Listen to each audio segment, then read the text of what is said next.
I was uninvited before midnight, not because I'd done something wrong, but because I was told I made things uncomfortable by being too quiet, too old, and too easy to ignore. That night changed everything. If you believe stories can be powerful even when they're told softly, please like this video, subscribe for more real emotional stories, and comment below which country you're watching from. I read every one. Now let me tell you what really happened. Mom, it's not personal.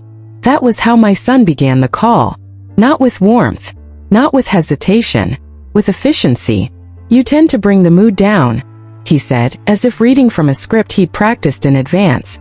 I pressed the phone closer to my ear, not because I needed to hear him better, but because I wanted to be certain this was real. In the background, I heard his wife's voice. Soft, dismissive. She always makes things awkward. Then silence. The refrigerator hummed behind me. The clock in the hallway ticked. Everything in the house seemed to keep going as if nothing important had just been said. We're just keeping things light this year, he continued. It's only the core family. I didn't ask what that meant. I already knew what it excluded. I understand, I said, even though I didn't. Not really. My eyes drifted to the corner of the table, where a folded receipt rested beneath a small glass vase. I had pre-ordered his favorite dessert days earlier, plum pie. I'd memorized his preferences long before he stopped noticing mine. The flowers were scheduled to arrive on the 31st, burgundy and white, his favorite colors. Okay then, he said, relief flooding his voice. We'll talk next week. Happy New Year, Mom. The call ended before I could respond. I waited a few seconds before placing the phone down. Then I walked to my laptop, opened the florist's email, and canceled the delivery. The confirmation arrived instantly. Bright, cheerful, automated. I didn't cry. Not in a way anyone would have noticed. On New Year's Eve, I didn't light the candle I usually placed in the front window. I didn't turn on the television. I ate my soup in silence, spoon scraping softly against the bowl. The house was so still it made my ears ring. Midnight came and went without ceremony. At 12:01 a.m. my phone rang. I stared at the screen. His name. I answered. Mom, he said, and this time his voice wasn't steady. What the hell is on the news? I stood slowly, walked to the window, and pulled the curtain aside. The street outside was empty. No fireworks. No shouting. Just snow beginning to fall. I'm not sure, I said calmly. What are they saying? He swallowed. Something about a medical acquisition. Your name is... Mom, what did you do?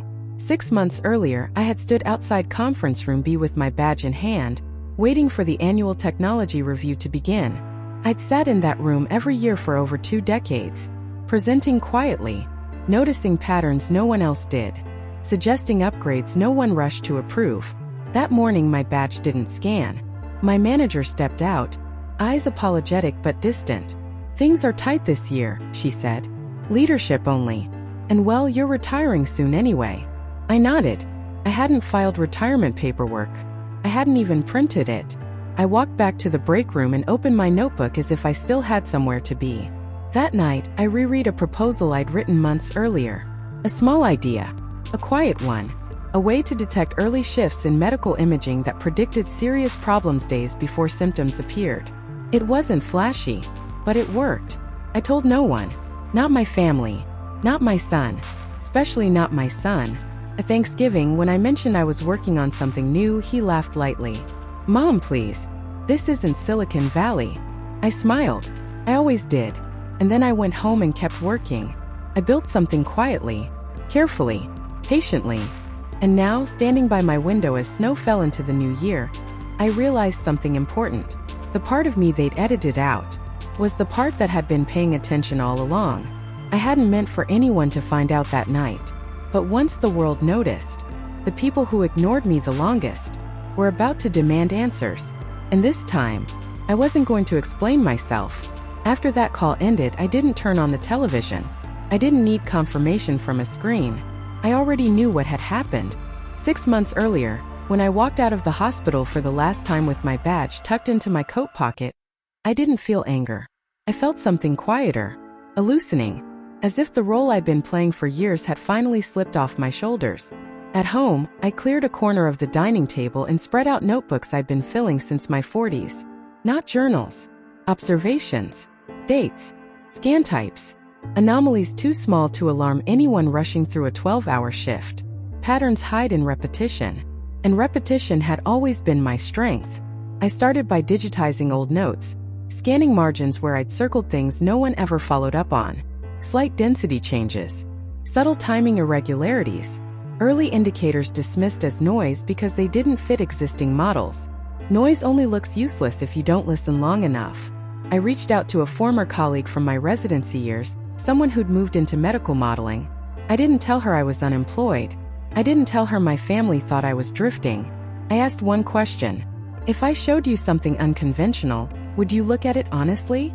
She said yes. That was enough. We met quietly. No announcements. No LinkedIn posts. Just a tablet between us and 2 cups of coffee growing cold. She didn't speak for a long time. Then she leaned back and exhaled. You know this doesn't belong in a drawer. I nodded. It never did. The early days were slow. Deliberately so. I registered a small company under my own name. No branding. No slogans. Just a legal shell to protect the work. I invested my severance carefully. Not in flash but in stability. Secure servers. Independent verification. Clean documentation. Every step was reversible. Thoughtful. Quiet. My family didn't notice. They were used to that. At Sunday dinners I listened more than I spoke. When asked what I'd been doing, I said, reading. It was true. Just not the whole truth. There's a strange freedom in being underestimated. No one asks questions when they think you're finished. The first prototype took longer than expected. The data resisted simplification. It demanded patience. I gave it that. By early winter, the model began to settle into itself. It didn't scream. It whispered. Early warnings. Subtle alerts. Signals designed for environments where specialists were hours away. Places like the ones I worked in early in my career. Places people forgot existed. When I shared the results with my contact, she brought someone else into the room. A man who listened without interrupting. He asked 2 questions. How confident are you? And how quiet do you want this to be? I answered honestly. Very. And very. By the time the first offer arrived, it wasn't about selling. It was about scaling responsibly. Clinical trials. Rural testing. Guardrails. Everything I'd wished someone had insisted on years ago. I signed the papers at my kitchen table, stirring soup between pages. No champagne. No celebration. Just focus. The transfer finalized just before Christmas. I saw the number once. Then I closed the browser. Money I'd learned only becomes loud if you let it. The announcement went live 3 days later. Buried in industry news. No photo. No interview. Just a line of text. Founder Ventnor. That was enough.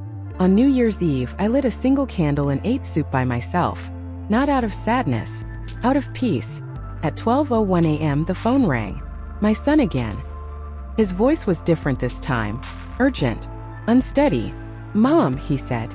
People are tagging me. Clients. Colleagues. What did you do? I watched snowfall outside my window. I worked, I said. Silence stretched between us. Why didn't you tell me? He asked. I rested my forehead against the glass. Because you never asked, I replied. That was when I knew. This wasn't about pride or reconciliation. It was about control. I thought the hardest part was being ignored. I was wrong. The hardest part came when they realized I no longer needed their approval and suddenly wanted their involvement. And that's when the real pressure began. The morning after the call, my phone didn't stop vibrating. Messages from relatives I hadn't spoken to in years. Former coworkers. Even neighbors who usually waved without stopping. I didn't answer any of them. Silence, once dismissed as weakness, had suddenly become something people wanted access to. At breakfast, I read an article about my own work written by someone who'd never met me. They described the company as visionary, and the founder as strategically elusive. I smiled at that. I'd spent most of my life being told I was too quiet. Now they were calling it strategy. My son called again around noon. This time he left a message. Mom, listen. I think there's been a misunderstanding. We didn't mean to hurt you. We just thought, this year you'd want to rest. Rest. As if my entire existence had been preparation for disappearance. I deleted the message without responding. By afternoon, my daughter-in-law reached out. Her tone was polished, careful. She suggested lunch. Somewhere public. Neutral territory. I agreed. Not because I owed her anything, but because I wanted to see how quickly concern turned into curiosity. She arrived 10 minutes early and chose a table where we could be seen. Her smile widened when I walked in, eyes scanning my coat, my shoes, my posture. "Mom," she said warmly, "you look well." Over the next few weeks, Raymond mentioned it again, always gently, never alarming. "There was a car down the block tonight," he said once. "Could be a neighbor's guest." Another time, "That porch light of yours flickers. Might want to fix it." He wasn't trying to frighten me. If anything, he seemed to be choosing his words carefully, as if weighing each one before letting it out. I, on the other hand, began noticing small things I had previously ignored. The way the side gate sometimes wasn't fully latched. The crunch of gravel late at night when I hadn't ordered anything. Once I found a flyer tucked into my mailbox that I didn't remember seeing earlier that day. None of it was enough to call the police. None of it made sense on its own. But together they formed a quiet unease that followed me through the house like a draft. One Saturday night, I stayed later than usual at the hospital. A system outage had backed everything up, and by the time I logged out, the parking lot was nearly empty. Raymond was already there. "Sorry," I said as I climbed in. "Long night." He didn't answer right away. Instead, he leaned forward slightly, peering past the windshield toward the street. "That car again," he murmured. "What car?" I asked, my chest tightening. "The dark one. Parked near your place. Same spot as last week." I felt a chill that had nothing to do with the weather. "You didn't tell me that," I said quietly. He exhaled slowly. "Didn't want to worry you unless I was sure." As we drove, my thoughts spiraled. Had someone been watching me? Learning my routine? Or was this all coincidence, stitched together by fear and loneliness? When we reached my house, Raymond didn't drive off immediately. "Carol," he said carefully, "I don't want to scare you, but I've been driving nights for years. You learn patterns. And lately, something about yours doesn't sit right with me." I swallowed. "What are you saying?" "I'm saying," he replied, "if you ever feel unsafe, even a little, call me. Day or night." The sincerity in his voice left no room for argument. "Thank you," I whispered. That night, sleep came slowly. Every sound felt amplified. The heater clicking on, the wind brushing against the siding, the distant bark of a dog. For the first time since my husband's death, I realized how vulnerable I truly was. Not weak, vulnerable. And as I lay there, staring at the ceiling, one thought kept repeating in my mind. What if Raymond hadn't been paying attention? I still believed nothing truly bad could happen to me. But the following week, a single moment in a grocery store parking lot proved how wrong I was. And once I understood what was really happening, there was no turning back. The grocery store parking lot had never frightened me before. It was well lit, familiar, and usually busy enough to feel safe, even late at night. I had stopped there dozens of times after work to pick up something small: milk, bread, a carton of soup, before heading home. That night, I only needed one thing. I remember thinking I would be in and out. Raymond waited in the car as I stepped inside, promising it would only take a few minutes. The store felt unusually quiet. A handful of customers moved through the aisles, their carts echoing softly against the tiled floor. I paid, tucked the receipt into my purse, and pushed the doors open. The cold air hit me first. Then the silence. Raymond's car was still parked near the entrance, engine running. But as I walked toward it, I sensed movement behind me. Not footsteps exactly. Presence. I slowed without meaning to. So did it. My heart began to beat harder, louder in my ears.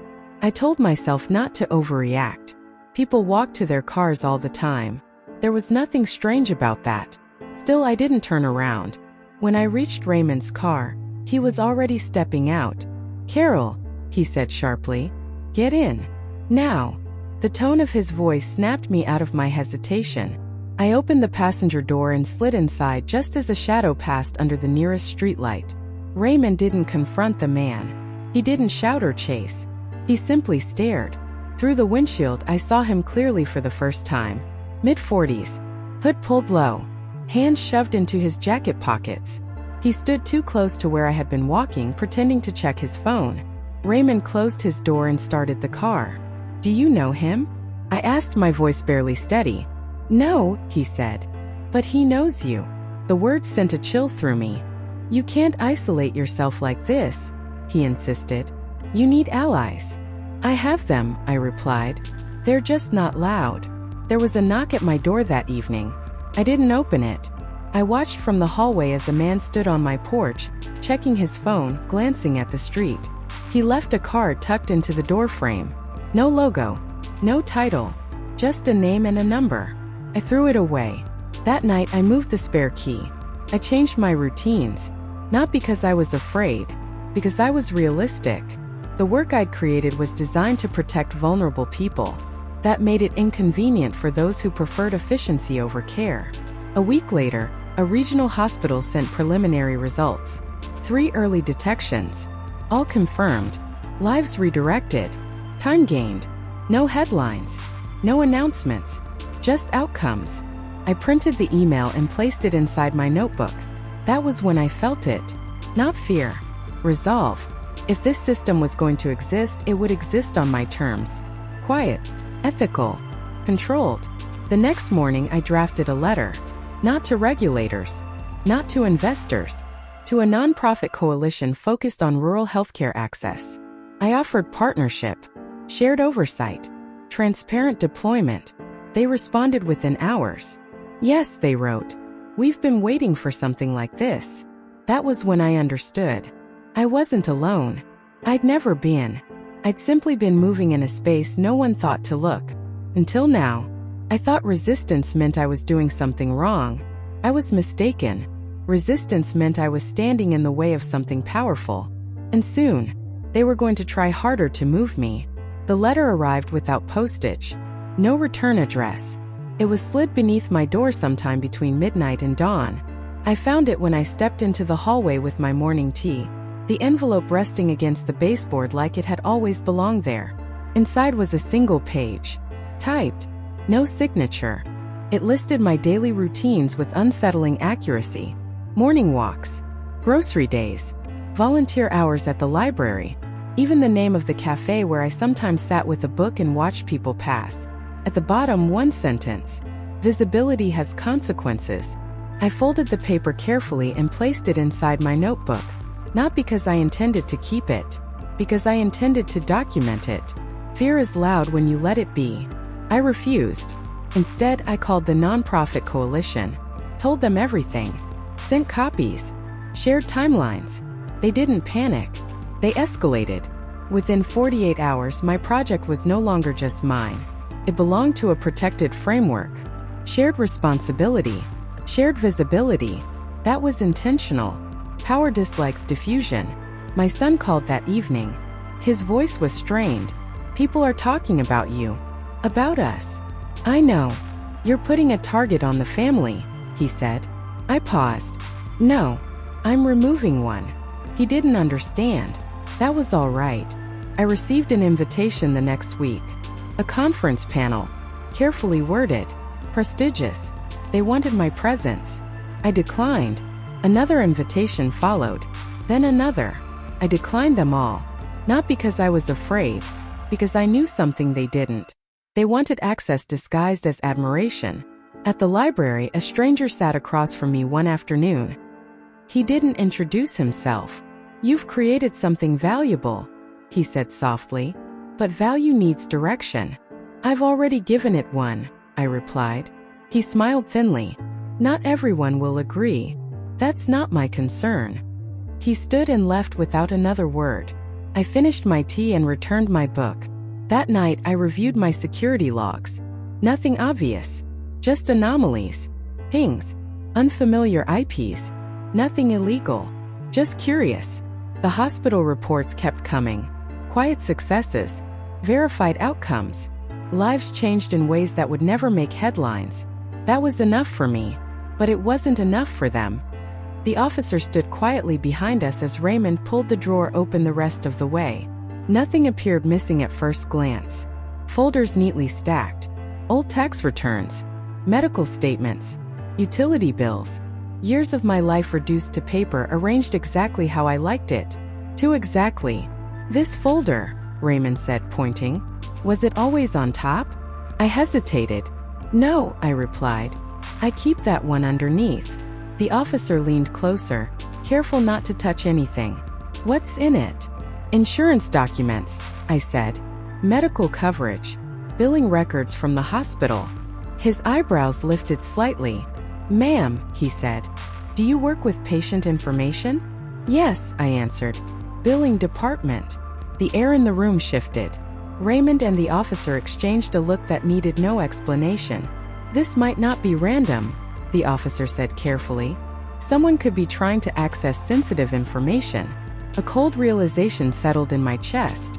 All those evenings at Riverside, all those files, all those numbers.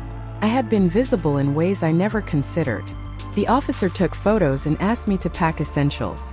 I was not to stay there that night. As we drove away, I stared out the window at the house that no longer felt like mine. "I feel foolish," I said quietly. "I thought danger looked obvious." Raymond shook his head. "Danger usually looks ordinary until it isn't." The police arranged temporary protection, but resources were limited. No forced entry. No clear suspect yet. Raymond insisted I stay with him that night. His voice firm but gentle. His apartment was small but tidy. Family photos lined one wall. His daughter at different ages, his granddaughter as a newborn. Proof of a life interrupted, not abandoned. He brewed tea and handed me a mug. "You're safe here," he said. I believed him. That night we talked not about fear but about choices. The ones that quietly shape our lives without asking permission. He told me about leaving the mill, about losing his marriage to stress and pride. I told him about teaching, about the children who had written me letters years later, thanking me for believing in them. We were both tired souls, held together by responsibility. Sleep came easier than expected. The next morning the detective called. They had identified a man matching Raymond's description near the grocery store. His name was Thomas Brennan. He lived 2 streets from me. "Any criminal history?" I asked. "Financial fraud," the detective replied. "And attempted identity theft." My stomach dropped. He recently applied for a position at Riverside Medical Center. The detective continued. "Didn't get it." Everything clicked into place. My routine. My access. My age. I wasn't chosen at random. I was chosen because I seemed easy.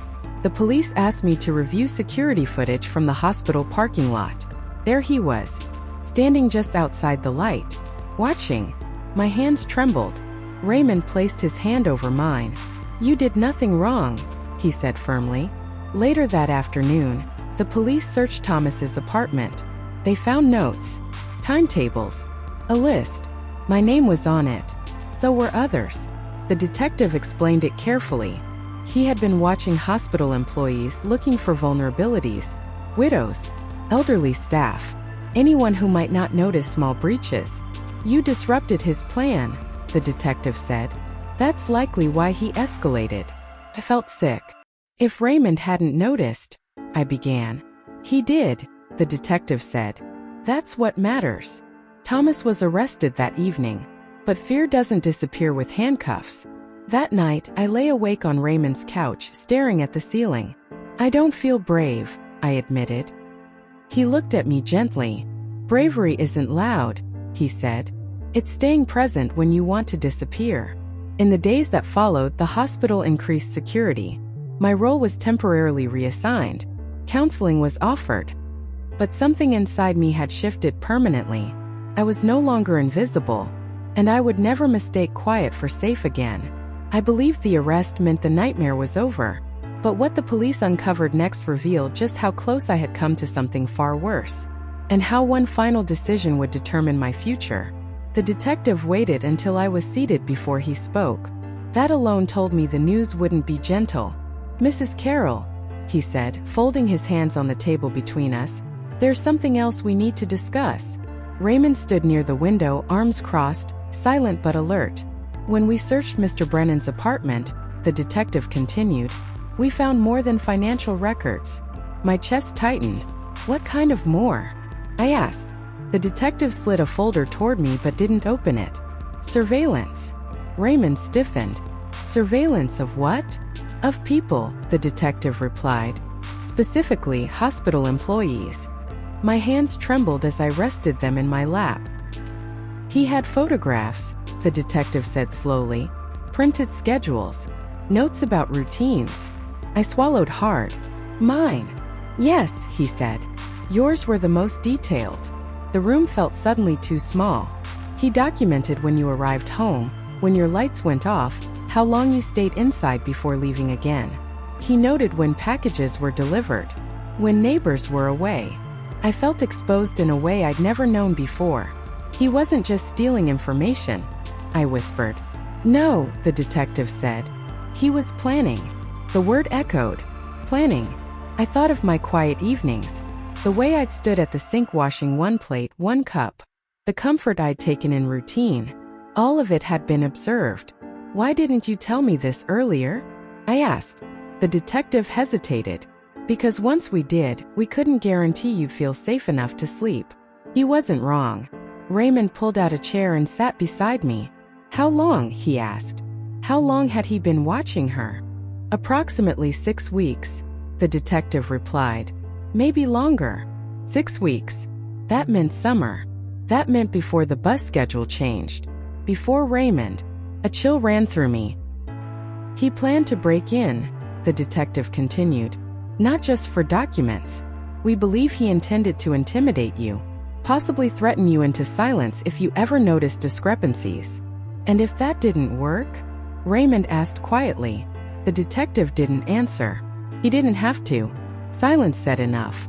I excused myself and went to the restroom. I stared at my reflection, barely recognizing the woman looking back. Older. Yes, but not weak. Not careless. Just human. When I returned, the detective explained the next steps. Temporary relocation.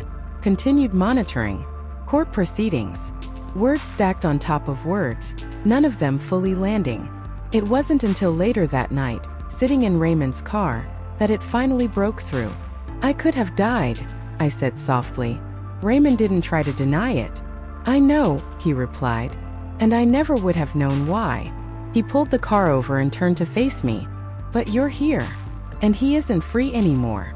I nodded, but fear has a way of lingering even after danger passes. That week I stayed with Raymond. Not because I was helpless, but because being alone felt heavier than I could carry. We fell into an easy rhythm. Shared meals. Quiet mornings.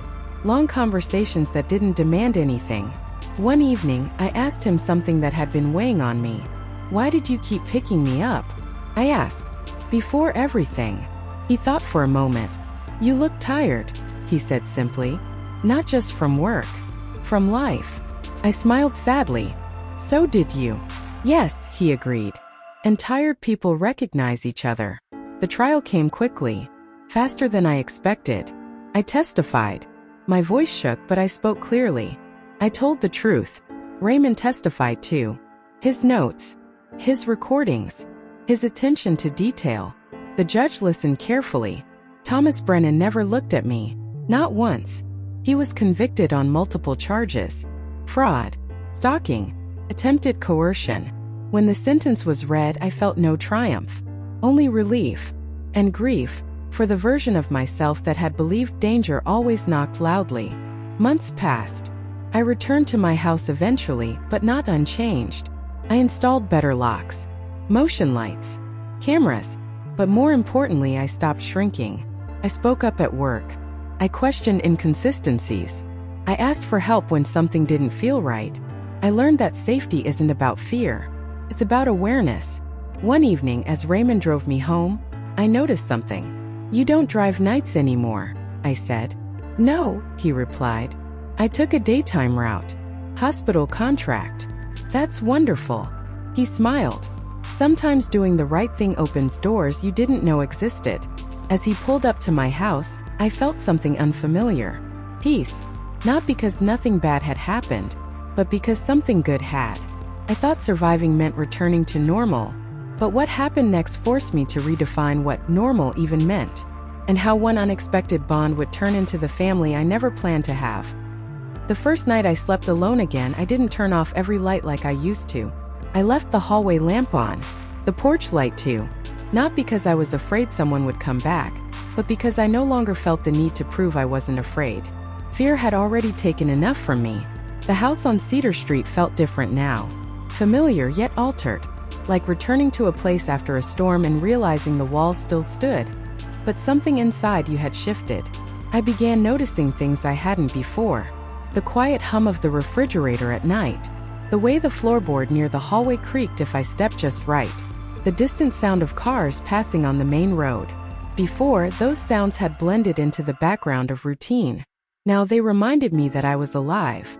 Aware. Present. Raymond checked in every morning for the first week.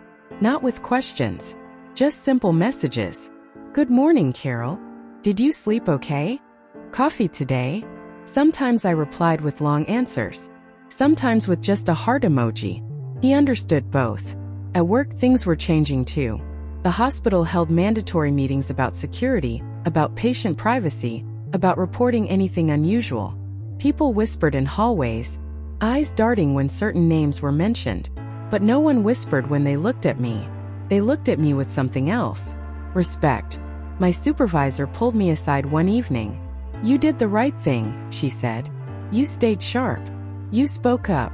I nodded, unsure how to respond. For most of my life, I tried to stay unnoticed.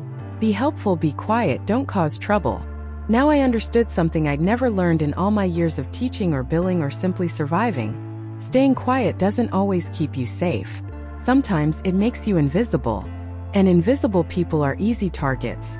One night after work, Raymond suggested we stop by a small diner just outside Medford. The kind with cracked vinyl booths and coffee that never seemed to cool. We sat across from each other, steam rising from our mugs. I've been thinking, he said carefully. That usually means something important, I replied. He smiled. My daughter called again. My heart lifted. That's wonderful. She wants to come visit, he said. With the baby. I reached across the table and squeezed his hand. That's not just wonderful. That's healing. He nodded, eyes shining. I don't know if I deserve it.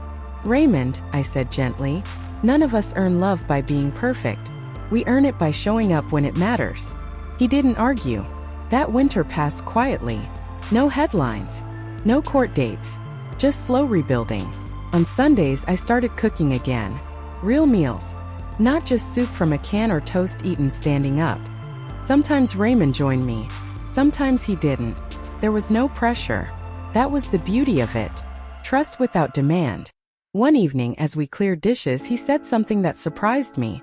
You know, if you ever wanted to stop working nights, I'd understand. I looked at him. I'm not ready yet. He nodded. I thought you'd say that. I spent too long shrinking my world, I said. I won't do that again. And I meant it. I walked more. Talked to neighbors. Attended a community meeting for the first time since my husband passed. I even introduced myself to the new family 2 houses down. Fear loses its power when you refuse to let it define your borders. The first time I saw Thomas Brennan's house again, the police tape was gone.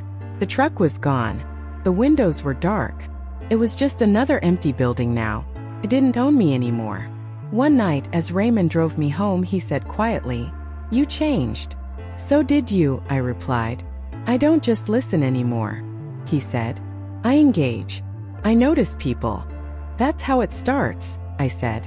Seeing each other. We pulled into my driveway, and for the first time since all of this began, I didn't rush to get inside. I stood there under the porch light, breathing in the cool air, feeling steady.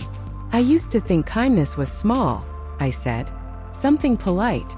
Something optional." Raymond waited. "Now I know it's powerful," I continued. "It saved me. And it saved you." He smiled softly. "And it's still working." I went inside that night feeling something close to hope. Not the loud kind. The quiet kind that settles in your bones and tells you, you're going to be okay. I thought surviving the danger was the hardest part, but learning how to live fully afterward turned out to be the real challenge. And just when I thought life had finally slowed down, something unexpected knocked on the door. The knock came on a Sunday afternoon. Not loud. Not urgent. Just 3 gentle taps on my front door.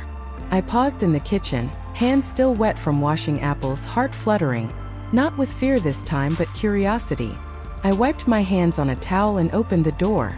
Raymond stood there, holding a small paper bag and looking more nervous than I'd ever seen him. "She's here," he said quietly. Behind him, a young woman stepped forward. She had Raymond's eyes. The same deep brown, cautious but warm. In her arms, wrapped in a pale yellow blanket, was a baby with wisps of dark hair and wide, wondering eyes. "This is my daughter, Emily," Raymond said.